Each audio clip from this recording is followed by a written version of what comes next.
was a really wild show yesterday. Probably the most energetic of the tour so far. Really? Was Manchester, yeah, so that was good. That was definitely good. Life is a puzzle. You gotta enjoy. Can't be stupid. No fuck boy. You get our chance. We'll prove 'em wrong. Got the soakers. Wait for the call. Yeah, always, yeah. So, the crowds here are always, actually probably out of anything, the most reminiscent of the crowds in the US. It's really enthusiastic. Super energetic. Really enthusiastic. I think it's going to be a good show. I think it's almost sold out, which is amazing. It's kind of like a landmark for us as well, because you know it's so far like it's the biggest venue that we've gotten to like play in London, like that we've gotten to headline by ourselves, you know. So for us, it's kind of like a cool stepping stone. So I'm really excited. It's not over yet. At least I don't think so. Better not be so. Better not be so. Acknowledge nothing.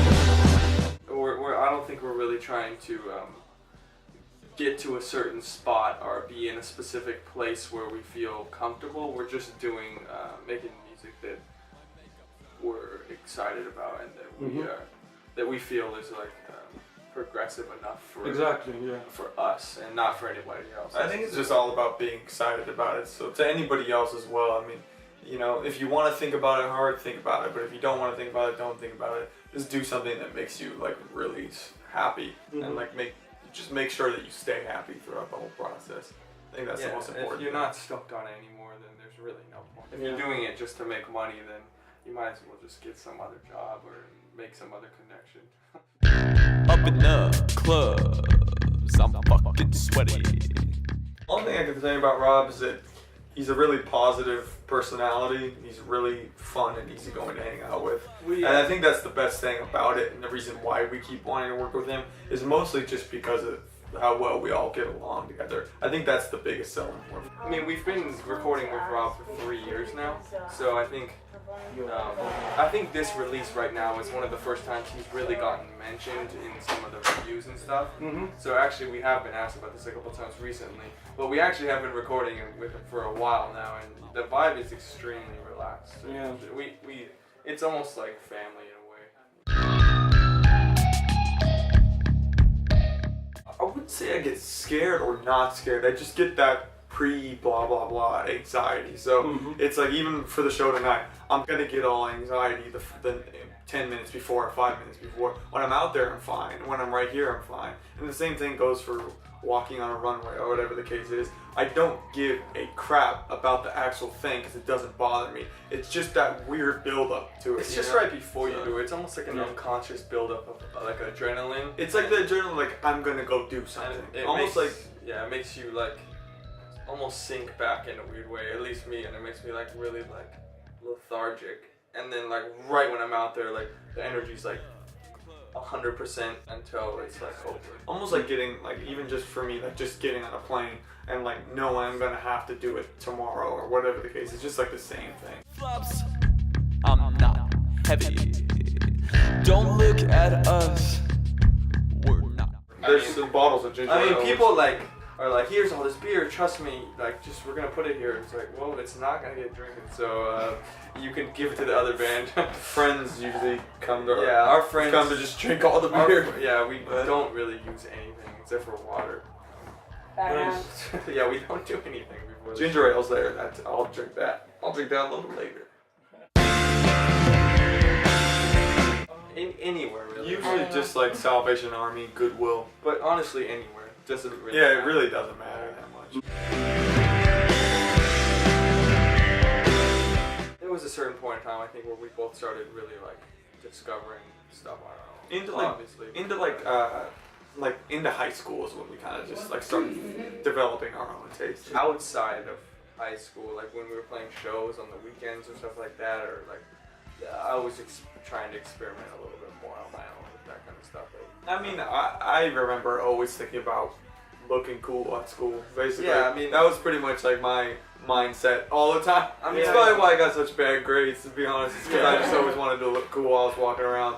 I mean, I remember we were always really focused on like making our we had like our leather jackets, like painting them and putting spikes on them, making them look really overwhelming, to the point where like, you know, like I remember my parents were like, no, like you're not gonna wear that to school, and then so I would stuff it in my backpack and hide it, and then hold all my books, and then when I got to school, I would take it out of my backpack and then put it on, and then put the books back in the backpack, and then go and do the same thing when I got home.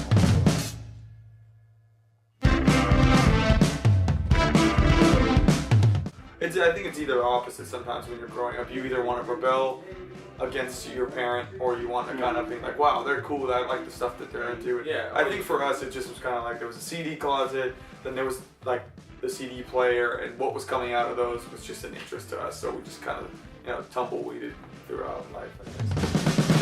You think you're really better than us, 'cause now you've got the power. Actually, something kind of crazy happened yesterday, to be honest.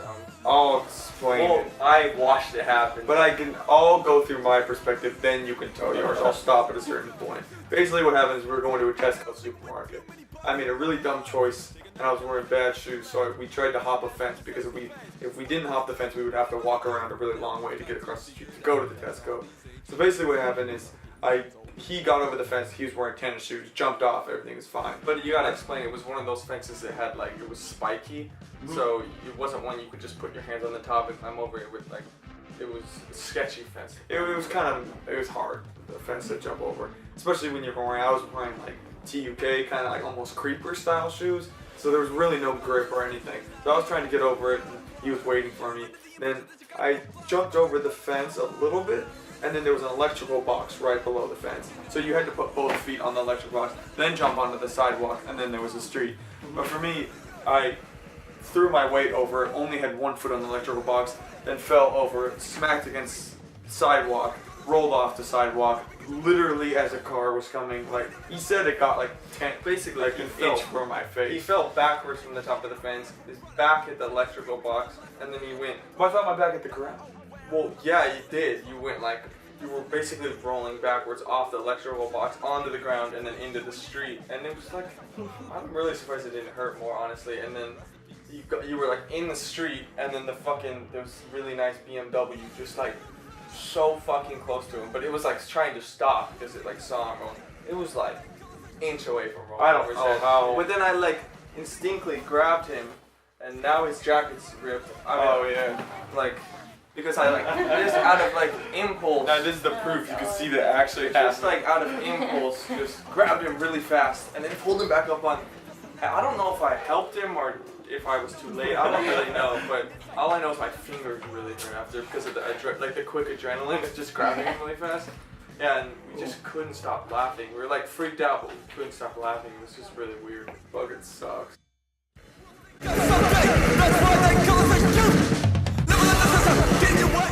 It first happened in early 2013. Yeah, it did kind of just happen. Yeah, it kind of just popped up, and then from there, it kind of opened the doors. So now we do that kind of thing relatively often, and I mean it definitely helps with bills and stuff like that. As far as it being a passion, I don't know, but it's positive. It's all positive, and you got to take everything as it comes along. So I'm not complaining. I wanna do the